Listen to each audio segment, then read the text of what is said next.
it's all about like the topic of trust.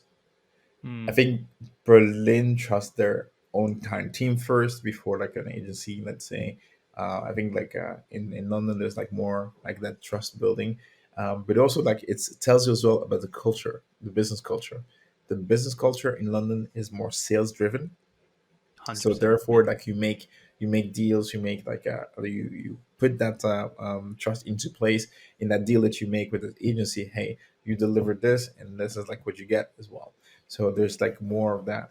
I think in Berlin it's not really most about the money, it's more about like how can we trust you to bring actually the right talents on board. Today, I was joined by Manuel da Silva, one of the talent acquisition team leads at Zalando in Berlin. Now, Manuel has a huge background in football coaching and a keen interest in the psychology of people. And we really dig deep into this topic and talk about how this has transferred into his current role and how it's helped him forge a highly successful TA career. It was a really refreshing and different angle and something I've never really explored on this podcast. So I really, really enjoyed having him on, and I hope you enjoy listening to this as well. So without further ado, I'm Alex Bloisey, and this is the Building Our World podcast. Manuel, thank you so much for coming on today's show. I know it's a sweltering heat both in Berlin and in London as well. But I wanted to get you on because you are now one of the TA team leads at Zalando. Yes. Um, Obviously, a massive TA department there, but also a very sophisticated one Mhm. as well. So, how did you end up in this particular position? How did you rise the ranks at Zalando, and what's been your experience whilst you've been there? Yeah, definitely. First of all, thank you very much for having me, Alex. So I can talk a little bit more about like my team lead position and how I got there. I think the first thing is basically kind of like looking when I look back at the career that I had with Zalando so far. In August, going to be 5 years. I can truly say it has been a journey. I would say so. In the very start, let's say I started with commercial recruiting. So commercial recruiting, I was recruiting for roles that were non-tech, let's say, planning, project management, strategic management, and so on. And after 1 year and a half, my lead gave me the opportunity to become a team lead back then. So I went to do that 1 year and a half. I had a team of 7 people focusing on hiring and coordinating as well and scheduling the conversations with the candidates. And yeah, that was kind of like the first kind of like leadership experience that I had with Zalando within the non-tech area. And then we kind of like restructured the teams and things like that. And I basically felt the need actually to switch to tech recruiting. So Okay. I decided actually to switch to tech into more individual contributor role. So I became a recruiter for product design, which was really fun. It was really something else than commercial. And then I also got my hands on applied science. And applied science, I was just like cracking the numbers. The numbers were kind of like great. I remember actually I did around like 40 hires in a year and so on. So I Wow, and basically applied science. applied science and switch over to applied science and focus on that. I went on actually to become actually one of the experts in applied science, and that's how I became actually yeah, one of the team leads. The path was kind of like paved in that way where Hmm. like the section that I was going to lead was mostly focusing on pricing platform or a platform that was actually kind of like outsourced, and now we were basically kind of like doing it ourselves. So we needed applied scientists, we needed software engineers, and also product people, and that's how actually that all fell into my realm. I'm managing a team of 4. So 2 freelancers and 2 new starters, let's say, that will be starting soon in August. And they basically are doing a tremendous job. The 2 freelancers are doing a tremendous job into kind of like staffing our team in markets. So that's basically what's going on Yeah. at the moment. Why did you switch over to tech? So like I have a good friend of mine, Esther Melul. She's working right now in Amex, and she would advise me on like what are the moves that I should be making. And one of the things that she always said, like, a recruiter that has commercial and tech together is like more valuable recruiter. Certainly in Mm, an age where like where you have more and more startups that are more tech oriented, you have more chance actually to understanding them better in terms of like your value that you're bringing, and also you can like have a better overview of like what's happening behind the scenes behind a product as well. Um, you can also understand like things behind like a commercial tech perspective, but once you understand it on a more commercial and also on a more tech side, you understand actually the depth of a product instead of just a breadth of a product yeah. or a breadth of like a company. So that helped me actually a lot. I think I was also like like I was looking forward actually to learn a bit more about like what tech was doing. Um, and I remember still like what she said to me before was commercial recruitment. Like anybody can do that because it's mostly like you're looking after like really that team fit. But on the other side, tech recruitment is really about like the skill set, the right skill set, because the team fit, Yeah. but skill set is so refined sometimes. Certainly for applied science, you're looking for someone for a recommended system or something like that. It's something different. You really have to deep dive a little bit more. Of course, But wouldn't it be yeah, with, sorry to jump in, yeah, of but course, what I find is obviously I'm a tech recruiter, yeah, almost on it's easier in terms of on a CV because hmm you have to have these hard skills. hmm You have to have built certain architectures, work with certain programming languages, yeah, which is kind of easier to screen in or out. I mean, I've never done commercial recruiting actually, so hmm please do enlighten me. But yeah. hiring for soft skills, is that more sort of screening time, interviewing time? I mean, how are you assessing soft skills? Yeah, it's mostly like I have a background in coaching, so I read a Mm, lot of psychology books and books around like personalities and things like that. So I usually I used to run actually those kind of like tests in my mind when I was like really talking with people in commercial.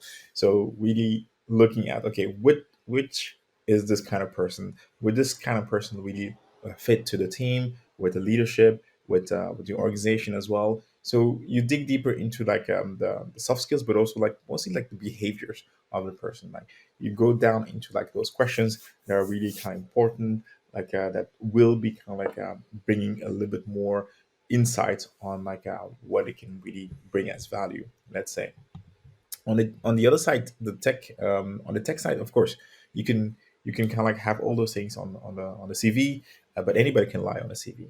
Anybody mm, can true. can put anything on a resume, of course. And then until they get a coding or something like that, even coding tests, like you can also like copy a code and then put it there as well. So there's gonna be some gaps everywhere, but I think like having that conversation with somebody on commercial or tech, like it's gonna be really like about discovering the person. And I felt like in commercial you're really focusing on like that team fit. On tech you're really focusing on like kind of like Mm, making sure they have a fit, but also making sure that technically speaking they're also bringing value to the team. Because if they can be a nice guy and a nice person, um, but if they're not great at coding or they're slowing yeah, the team down, then you have a setback, and then you also have like a setback on the product, and you have a setback on different processes as well, which sometimes cannot really kind of like have an impact on some of the commercial yeah, processes. Of course, there's like other processes that are really kind of important, but when it comes to tech, some of the tech processes, time is money. Time is literally money, yeah. and the more time you leave, the more time actually you kind of like have or spend on like on a product, the more your competitors are going forward. Let's say internal processes, for instance, a commercial, you might take a freelance or you might take somebody else to do the job. But like time is really crucial when it comes to tech processes. That's what I find out. Mm. Yeah, absolutely. When it comes to the soft skills, then, And I know you've done a lot of coaching, and we'll come on to that. And Hmm. your background of the coaching psychology is very, very impressive. Yeah, Um, Now, there'll be a lot of people, whether they be tech recruiters or not, but maybe even tech recruiters are listening, they'll want to know about this because yeah, they'll probably find this very hard. I know I do. hmm, When it comes to your one on one with someone, looking at their soft skills, looking at their motivations, yeah. value fits, Hmm. um, I mean, how are you structuring the conversation, and what is it that you're doing that so Hmm. you are able to assess them on these skills? Hmm. So the first thing that I always ask, I try to kind of map out a conversation where we talk about them and we talk about me as well. So I open up a little bit more about myself. So I introduce myself. I introduce actually my career at Zalando, and also what I do, which team that I kind of help to kind of staff, and then we go deeper into their reality, so their journey. So I often tell them, okay, tell me more about the highlights. I don't want you to know. I want to know actually this project and how depth it was, which kind of outcome it had, and so on. So sometimes in tech, some people have tendency to go in depth instead of breadth, let's say. Yeah, And from the summary, you can already tell, okay, which kind of person that I'm dealing with. If it's long winded, and if it's really long, you understand. Okay, you really have to kind of put it put some sentences in order actually to summarize a little bit more there. So we have that, and then we have then questions that are more about talk about the current state. So why is it happening that you're looking for a job? Which kind of job are you looking for? Like you have the title, of course, but what are the passions and what are the things that they're really kind of passionate about? What are the problems they're trying to solve as well in the future? I think with tech with tech profiles, it's mostly about which are the problems that they would like to solve, and from yeah, that point we go down into some of the aspects that are really connected with our values. So we have the founding mindset at Zalando, which are 14 principles that we're trying to get to kind of match with some questions. And here it's mostly about painting actually the scenery. Okay, um, one of our founding mindset is basically make us better and not bigger, for instance. And then yeah, talk about when was the last time you sold something that made the company better, or that made kind of your team better, and then deep dive a little bit there. So I have a mirror of things that we do and things actually that they did in the past, and then kind of see if that matches as well with their examples too. And this is also um, we use in general a rubric. So rubric tech were a method where we kind of give a number from 1 to 5, depending actually how satisfactory actually the answer is. So if it's five, a 5 is totally satisfactory. It's 1 to 5. There was maybe something that's missing that I didn't actually feel that the answer was complete, and then deep dive yeah, into the questions that I have.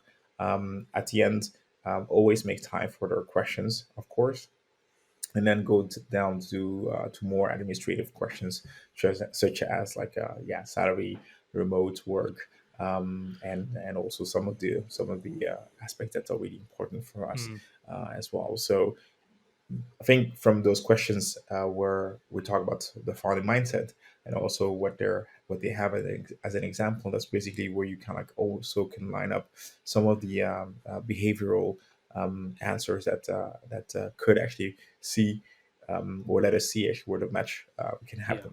Okay. There's one thing as a candidate. Hmm. There literally is nothing better Hmm. if I have, or for a candidate to do, to go onto a company's website, Hmm. see their values, and basically mirror up stuff that they've done with their Hmm. values and bring examples to the Sure. interview.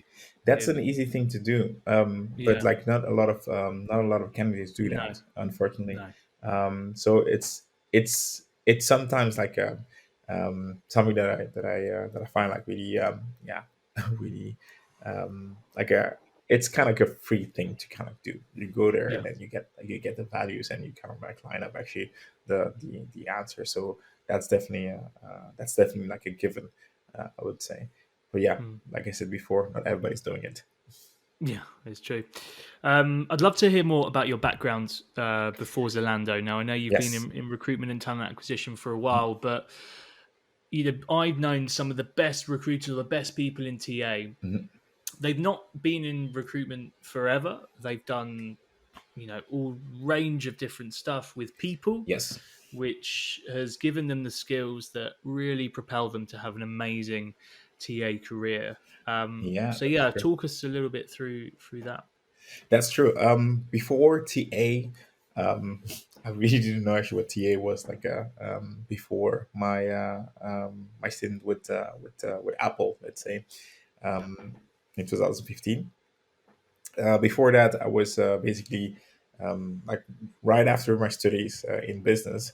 I basically went into retail. So I worked for Decathlon as a team manager. So there it was in a warehouse where I had to, like a team, and had to like guide them through like some of the processes we have, so like picking processes, things like that, so making volumes of picking and so on. So that was my first job after my uni. It was not really successful, I would say, because I signed with one manager, and then he was fired when I started, and then somebody else came in place, and we did not actually see eye to eye. And then, yeah, 6 months later, I was out of Decathlon, and I signed actually with Chrysler after that. Chrysler was in sales and marketing, Yeah, so supporting the sales and marketing team in terms of the advertisement, and also everything that has to do with like admin processes. So I did that for 2 months, and then they offered me a job, and I was like back then like thinking, okay, this is like the opportunity for me to basically do something that I would like to do for 1 year at least. Whatever I think about. And what I was to think about, I was to think about coaching. I was thinking about football coaching for a while. I was already coaching football before, just like in the middle of my studies and also like work, but I wanted to do it 100%, just just for the fact of trying it at least. So back then I didn't have like any contract. I just had like a kind of like the hope to do it. So yeah, I signed up, I signed a contract with the International School of Brussels. That was like a female varsity team, so the highest actually in a high school, kind of like a constellation. And then second contract came with a semi-professional team. Back then, introduced to me by my flatmate. Let's say she said, "Yeah, why don't you coach our team?" And I said, "Yes, let's do it." And that's how I got the contract. And then the contract number three was basically for another international school, where I kind of stuck the hours, and then became head of physical education over there. So three contracts, a lot of work, yeah. waking up in the morning. But I must say, Alex, I loved it. I just loved that period of time. I was just out all the time, like working and kind of like dealing with kids, dealing with my teams. Yeah, and that was actually the time before I got actually into What TA. did you love about it? I love the fact that I could work with people, you get like feedback straight away. So if something was wrong, and also you work with kids, they really they're straightforward with feedback. Mm, If they don't like something, they're gonna yeah, tell you and so on. So basically, it taught me a little bit more like interpersonal skills, but also like how to motivate people, how to motivate kids, how to motivate my teams as well. Taking people on a journey, a lot of storytelling as well. Always useful with kids. So these are kind of like things that help me actually to grow. So interpersonal skills, sales department. It was mostly sales and marketing tactics as well, and a bunch of like transferable skills when it comes to like people and processes and so on. I think it was mostly about like resilience as well that I learned. Like I mean, like the belief that I could make this happen. It happened yeah. actually from just a thought, and then kind of like making sure that I kind of like get the necessary actually resources, and that came through networking as well. So which is like another another part of the work. So I think another thing that I learned there is like doing the work. You got to do the work in order actually to get the results. And sometimes we get blindsided by like our feelings, or we get Mm. blindsided by things are not being ideal. But I learned actually to do the work and then kind of like follow actually discipline, regimental process. Yeah, I think that's where there's the parallel, isn't it, Yeah. between sport and, say, I don't know, recruitment. Obviously, they're completely different in many ways, but it's quite black and white. You know, you either you're hiring people, Hmm. um, or you're not. You're either winning or you're not. And there's people. It's the people that get you there Yes. to that Yes. end result. And yeah, you're right about your thoughts being. I mean, think your thoughts are so powerful. They can work for you in the most wonderful, wonderful ways, Hmm. and they can be, obviously, as we many know, Yeah, that's incredibly true. destructive as well. And on a sports level, so I've played rugby sort of all my life, so I can Hmm. kind of relate into that Yeah. correlation between the professional world that we both work in and that sporting world. Yes. Yeah, definitely. I think there's a lot of things that resonated with in what you said. Um, I think you talk about like you either hire or not, but you have also to think about like why are you hiring? Why are we placing actually those people?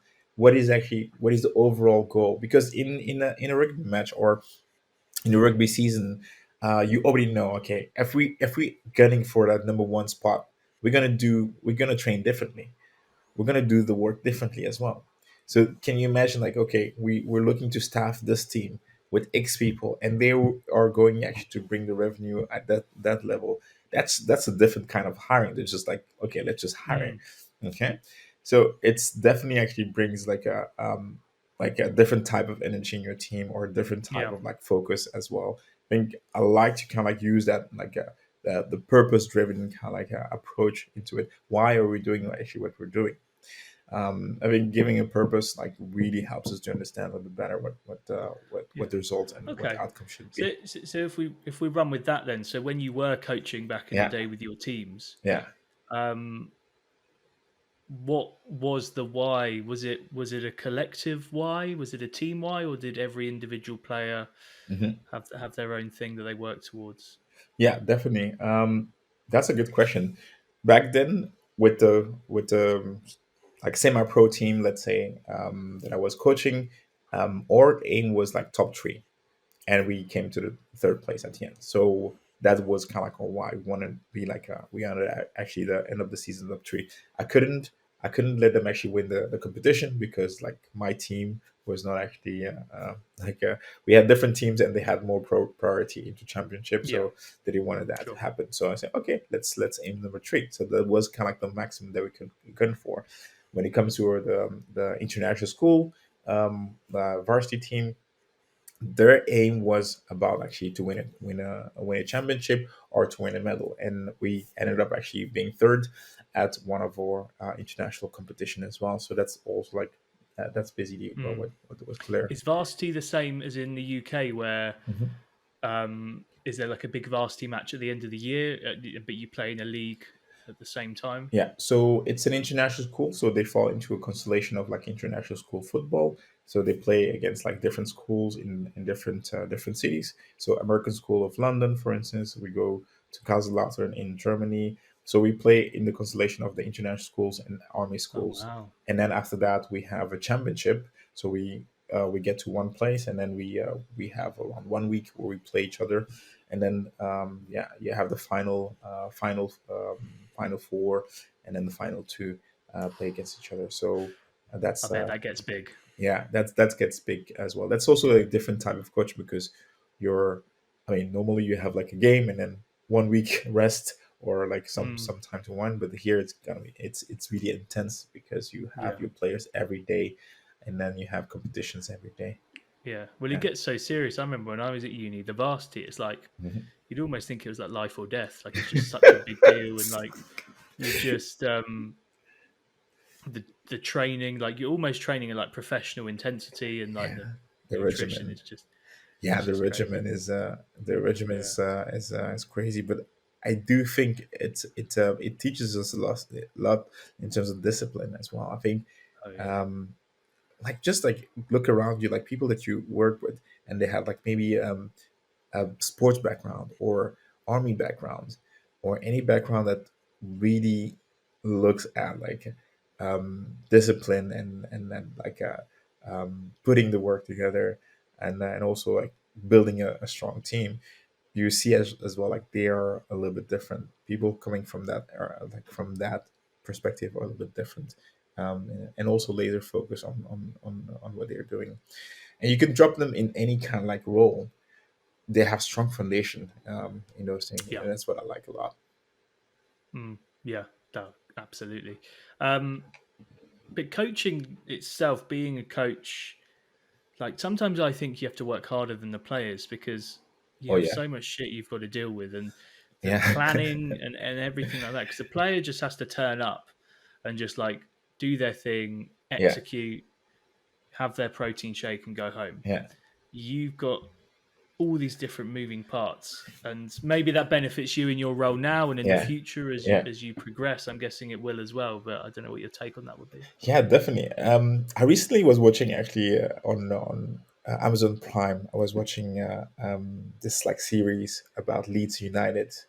And also later on, I watched like another series about All or Nothing with Manchester City, and I was like looking at like how the Yeah, coaches were kind of like working with their players. And you know what it is? It's just like as a coach in your mind, you have the journey. You already know like where you want to like how you certainly for coaches that are really meticulous, they know how the game is played. For instance, Marcelo Bielsa, they want players to move in a certain way. So it's basically it's like a book. You already wrote the book in your mind. You already have like pages, maybe 300 pages, and now your job is basically kind of like to unfold those pages and create those pages with your players. For instance, like hey, player X, your page number one, two, and three in the big book, and you have to realize that as well, and then kind of connect all the pages together in order to form the book, which is kind of like mm, the journey. The hardest part is just um, players will see actually their individualities in the big plan, but you as a coach, we have to see the big picture and how everybody fits like there as well. Therefore, you cannot get upset when players are basically being upset or being yeah, like a little bit too soft about things, because they have like one perspective in mind. You have like different perspective in mind. And what I told my players that I was coaching last year, um, I told them like, yeah, my job is actually to get to a certain outcome. For instance, here the outcome is actually to review the book to make like get that book out of my mind. But it's not actually to make everybody happy. So mm, I think as a young coach, I was like trying to make players happy. yeah, But then you understand like that's not gonna, that's not gonna happen. If you wanna have someone that makes you happy, that's like Santa, and that's Santa Claus. That's not a coach. A coach is really dedicated actually to kind of like an outcome. But what I also learned from my coaching kind of like studies is also like, okay, it's not because you have like that journey that you kind of like have to disregard the feelings of players and so on. It's also about like making time for them to kind of like express themselves. So there's a time to express themselves, and there's time to do the work as well. And you kind of have to accommodate that time as well. Um, you can get angry messages, angry kind of like a outbursts and so on. But this is like just like acknowledging that the fact that they are putting themselves the feeling out there because they care.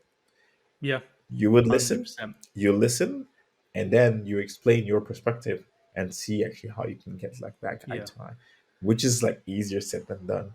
But yeah. this is like what I learned as well this year during my coaching. I think in terms of emotion, I would say that's for me is the big because a lot of what we said Hmm. in terms of coaching, man management, you can drop into the workplace Yeah. pretty straightforward, and I'm sure we're going to come on to Hmm. how that's benefited you in your role. But I remember in sport, I mean rugby, I mean it's probably the same to be honest, but like sometimes the coach almost wanted a fight in training if the Hmm. players broke up into a little bit of a scrap because Yeah. that's where we needed to be Yeah. for a really big game. Um, obviously don't beat the crap out of each other, but like if it flared up, it wasn't really seen as a bad thing. Yeah. Now, obviously, you can't go you can't go punching people in the office. So No, no, I would say definitely, that's where the difference is. But yeah, the definitely. emotion side of things, and let people be who they want to be. I completely agree with that. Yeah, Um, but bringing it sort of back to I say the world of management in the workplace. yeah. Um, One thing that's massive, and then when I manage people back in the day, and I'm looking to hire people now for my company, so I'm really into all this stuff. I really, if I'm employing someone, Yeah, I want them to be bought in. I don't want to scare them off, yeah, and I need to basically get it right. yeah. So I mean, you'll have more experience than basically anyone on this. So there's going to be players, employees, Hmm. um, who react in different ways to different things. Yes. I mean, everyone used the classic example of Sir Alex Ferguson at Manchester United, where Hmm. Eric Cantona, he was always soft on him, put his arm around him. As with other players, he was sort of much more forceful. Hmm. Um, Obviously, in the world of work, it's a slightly different. But Yeah. is there anything you do to assess people's characters so you think, right, they need this, so I need to act in this certain way in this management situation?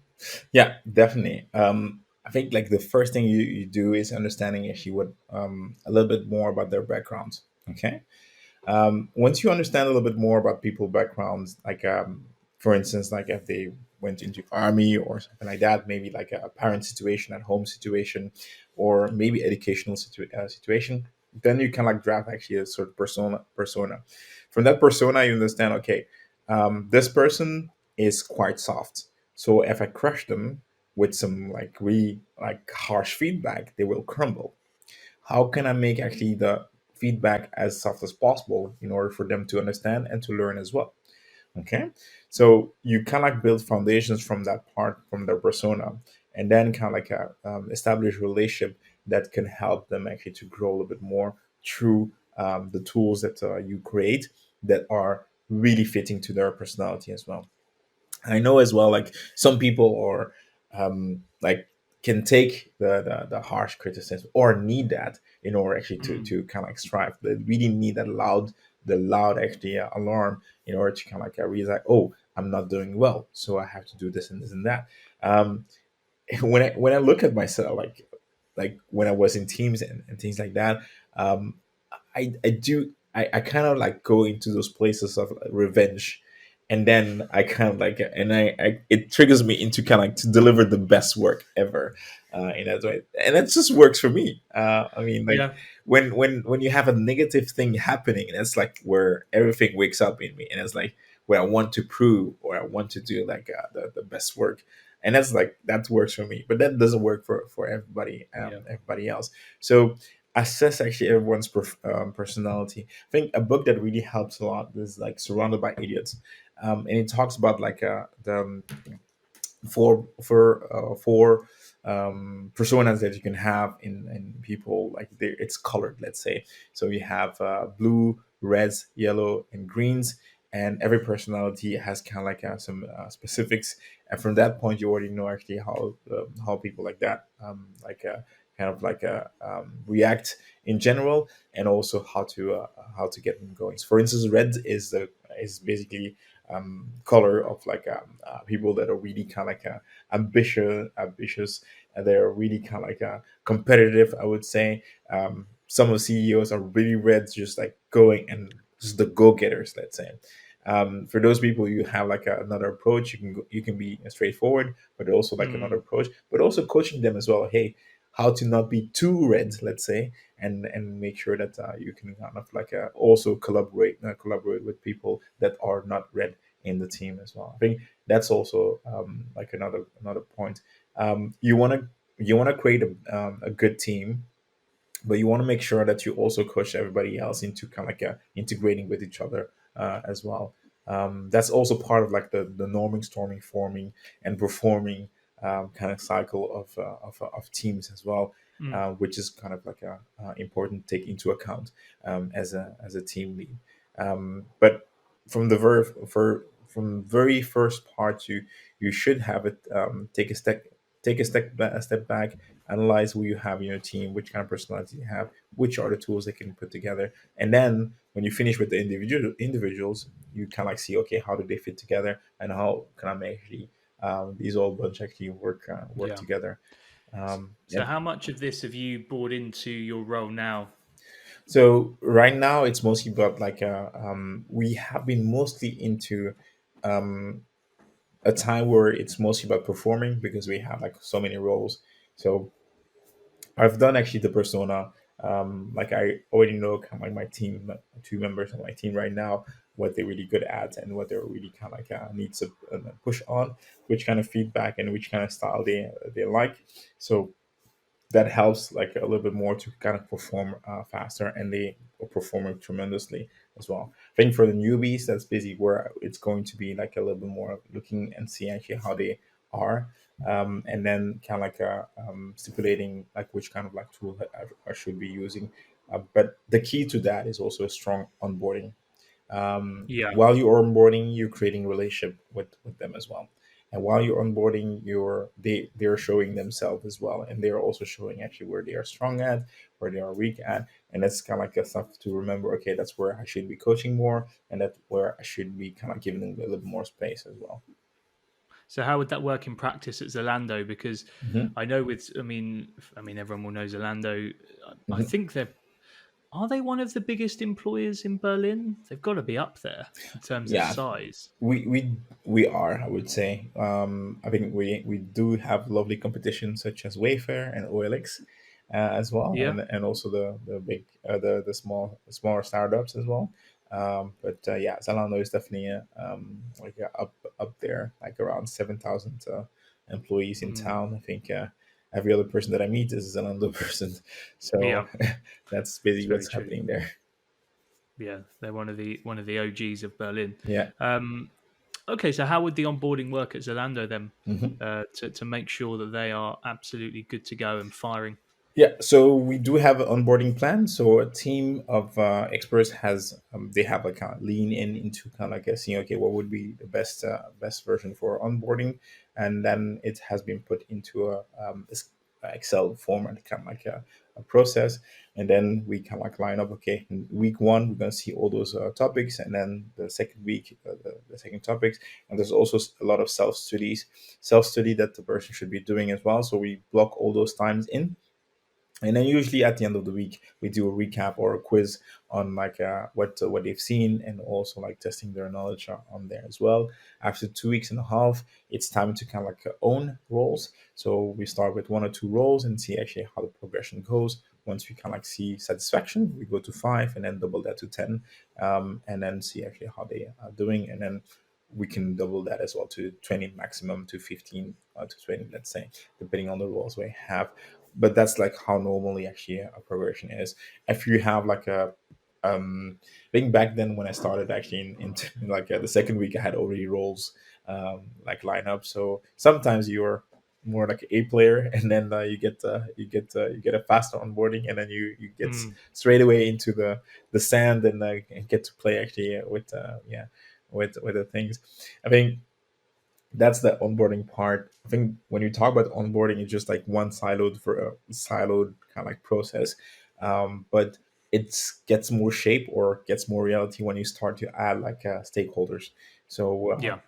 week two, it's all about like, involving stakeholders, making sure that the person is actually really, connecting with stakeholders and working with stakeholders, shadowing some of the conversation that, they have, shadowing some of the interviews as well, just to help them understand, okay, this is like the way to do it, this is like the way, to kind of like, do stuff. So I think the more you overlook this process, or the more you overlook actually the second week with the stakeholders, um, the less you can kind of like change some stuff, because it's really the part where, you can kind of like shape actually the methodology Yeah. of the person that's there. And, I did some mistakes in the past where I didn't really check that, and then, after that, so, oh, you don't know how to do this and this and that. Comes back Is to bite you, doesn't it? Yeah, Yeah, definitely. definitely. You really want to spend a lot of time with your people, like in the very beginning, so you don't you're gonna repeat yourself like 100 times, but that's the part of the process. They're also learning, and also the reason why I'm here as well is because like somebody spent time on me, so it's also like giving back to them as well. So that's basically what really do does work. Mm, amazing. One thing I did want to touch on Yeah. as well, because you spent time working in Belgium, Yes. in London, Yeah. um, and now into Berlin as well. Hmm.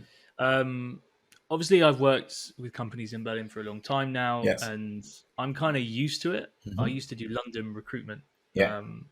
back in the day, years ago now. Yeah. I would love to hear your views on this. How do you view the working culture in Berlin and the recruitment culture Yeah. in Berlin? Would you say compared to London? Hmm. Yeah. Compared to London, I would say, all right. So in London, it depends actually in which company you work. So big companies, let's say, would have like a recruitment team or TA team, and so on. But they are so big that you cannot really own processes end to end. So it's really about like either way you're responsible for acquisition, or you're like responsible for like the very first part, which is basically attraction, and so on. So some of the companies are so big that you cannot really do everything. So you do like small bits of it. In Berlin, I don't know why, but like recruiters here have like more that end to end scope.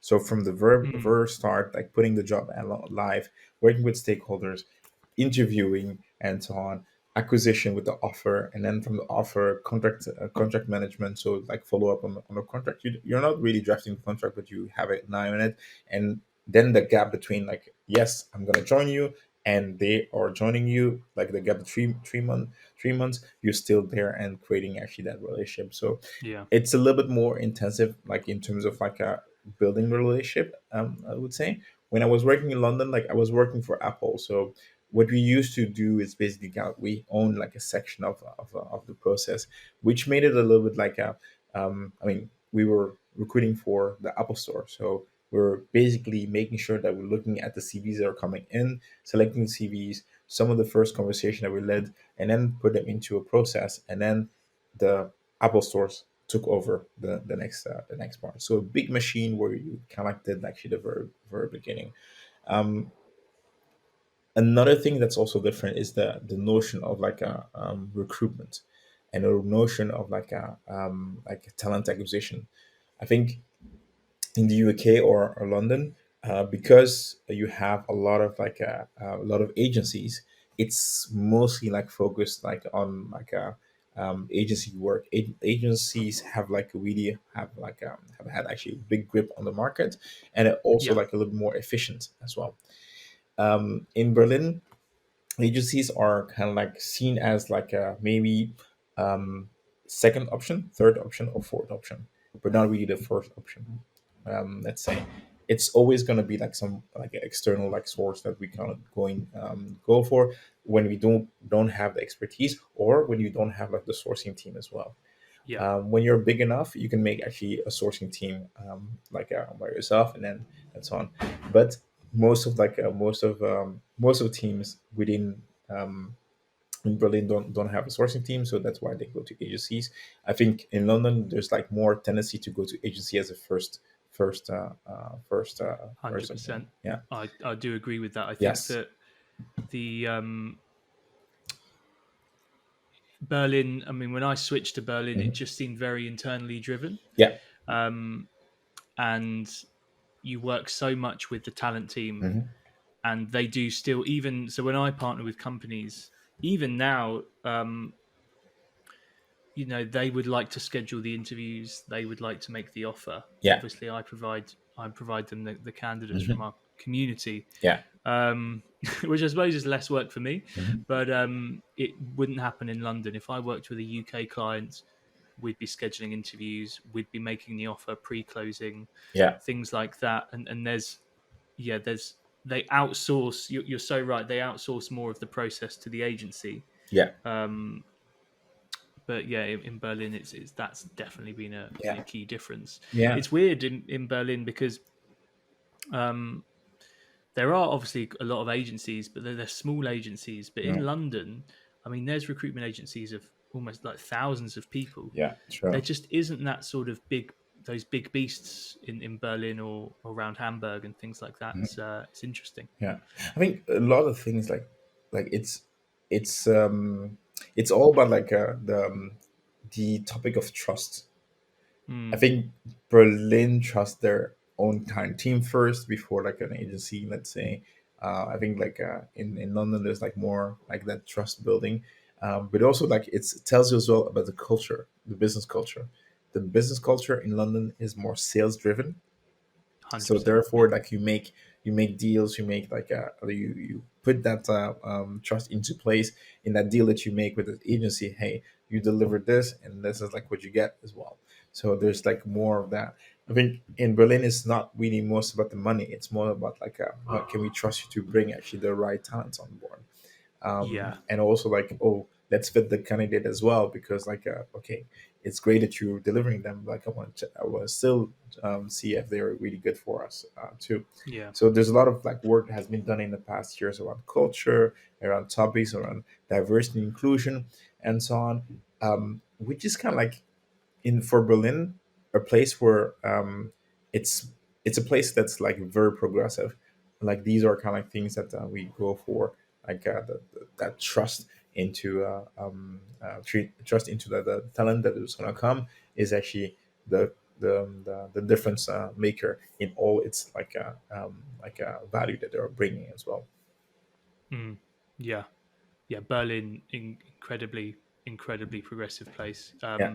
But yeah, in terms of the sales, yeah, there's almost an understanding. If I got a job in a role in London off a Hmm. client, they'd almost know, I'll fill this and you get your commission, Hmm. get that, whatever. Yeah. Um, yeah, Berlin, almost money is just not talked about. There's just not that same understanding because, I mean, it's quite pretty much anyone in London who's working internally Hmm. has at least had some London agency exposure, so they just get it. They know Yeah. what it's like.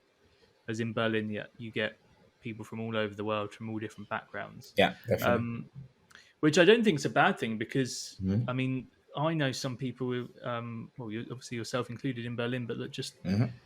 are really advanced in the way they approach talent acquisition, and some of the conversations I've had with these TA people who've never even worked externally are far more advanced in how they approach things. Yeah, yeah, definitely. It's I think one of my regrets is not having actually worked with a foreign agency.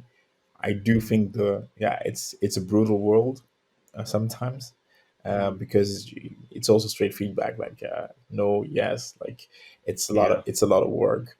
You can like earn every penny that you're making. The bonuses are glorious, let's say, but like the perspective that they have towards talent is like also different as well. I think mm, internal teams have also different perspective, but their perspective is mostly like embedded into a depth knowledge of the culture and depth and in depth knowledge actually of like what they're looking for, and also transformation throughout the years about like some of the values, for instance, and some of the things that they do. They have like much more intelligence about like the stakeholders, the teams, yeah, the company. So there's like a lot of like things that out there, and I think that's sometimes what's missing from an agency recruiter, because the agency recruiter is gonna dig deep, but not as deep as someone that's internal. yeah, But that's rightly so, because your job is basically to kind of like hey, get the scope, get the understanding of what they're looking for, go get it, and then kind of get your commission kind of in that yeah, end. Um, yeah, that's kind of like the interesting perspective of both, but I find them like find both of them very fascinating, certainly when you have a team where you have like um, people coming from agency and then people coming actually from just like internal processes. It's nice to see actually how they kind of like marinate together and work together as well. Certainly for sourcing approach, for instance, like I think agency people are like just like hands-on sourcing, of course. I'm yeah, gonna do sourcing. Internals like, yeah, just gonna wait for some applicants to storm in and so on. and not so much actually proactive sourcing. Sorry, that's like one example that that also like No, yeah, it's happens. true. I mean, that's one of the pluses, isn't it, with Yeah, an external is that yeah, they'll be feasting on all over it. yeah, I was talking actually earlier today with another sort of talent lead in Berlin, hmm, um, and they were saying that obviously the market slowed down in recent months, yeah, and they found that they're getting more business development approaches from agencies. I mean, I'm guessing you must get a lot anyway. I don't know yeah. how you find getting approached all the we time. had we had a lot of like agencies that we worked with like in my first year in 2017, and then we were like, um I think I think procurement team actually just like slapped us in the wrist saying that, hey, that's too much. So we needed really to shrink down actually everything, and then kind of like be more selective in that way. But yeah, there's still a lot of like a lot of agencies like coming back to me as well. I think it's quite great to see that activity, but unfortunately, sometimes actually it's hard for us actually to say yes, because sometimes we do know, for instance, like applied science, their the profiles are so kind of like shrinked, or so like it's such a niche market, is that like it's such a niche market that we can kind of like yeah, we can kind of like get the candidates ourselves from a pool Yeah, or from LinkedIn as well. So it's like yeah, fishing in the same lake, yeah, in that way. So that's why sometimes we're not actually going for yes, instead, or if they bring something up like diversity inclusion, which is also like has been our focus for the last 2 3 years, then it could actually make a difference, I would say. But I think certainly diversity inclusion, or business development, as you said, this is like kind of the cue for new agencies actually to kind of get more clients, certainly in the Berlin space. oh, 100%, 100%. It's something where I've tried to definitely educate myself on it as well. I've had a few Yeah. diversity specialists on this podcast, Hmm. um, and it's been brilliant because it's helped me embed sort of our own sort of stuff, Yeah. and our practices, and just even like writing job adverts. You know, are you Yeah. excluding someone with the words in your job ad? Hmm. Um, you know, if I'm writing a job ad for to someone to join me, my natural instinct is to write words like strong and fast paced, Yeah. and this and this words that I like to use. But Hmm. that's going to turn off a large section of society, Yeah. and I don't want a company full of people like me. Hmm. That would be horrendous. um, but yeah, that is so important. And for anyone listening, if you want to go back through the catalog and listen to those, or Yeah. do your own stuff as a recruiter now, it's something that you've got to be aware of. And Yeah. Yeah. Definitely. um, but and I know you've done some stuff on it as well in a role at Zalando. Yeah, I mean, I was part of the equality team where I was looking into kind of like our internal processes or cases that came actually internally. There were that were maybe not actually the most exemplary one, and kind of like creating solutions to make it better. Let's say.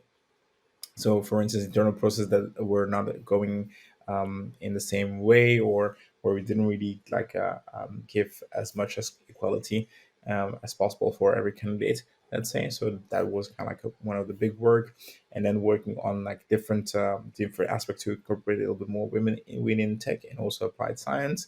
We kind of like experimented with the Rooney Rule as well, in terms of like getting more candidates from diverse background as well into place.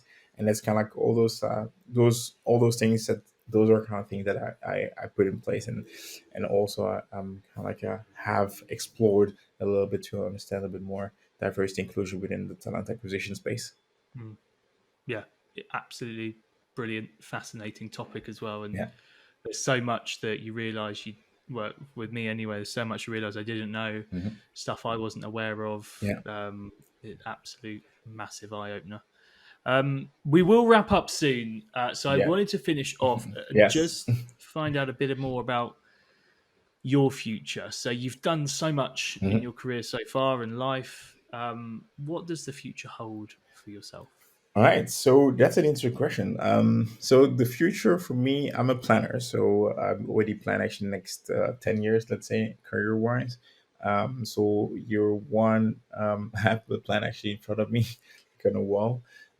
Year one, it's basically about like really growing myself as lead, growing like that's basically like the plan, and then year three, let's say it's where I want to get like a little more into a head role, where it's basically like head of talent or anything like that, where I can really have a team or organization that I can kind of like influence, let's say. And that's basically kind of the aim. And then from that point, like growing into kind of like more a prominent position within talent acquisition.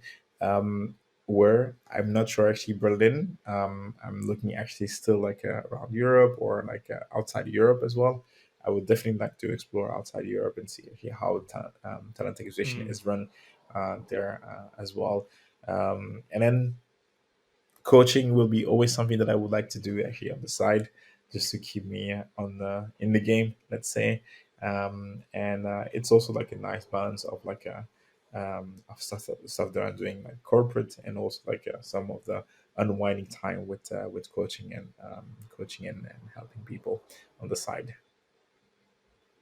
Fantastic. Well, Manuel, thank you so much for coming on the show. That was bloody brilliant. Thank you.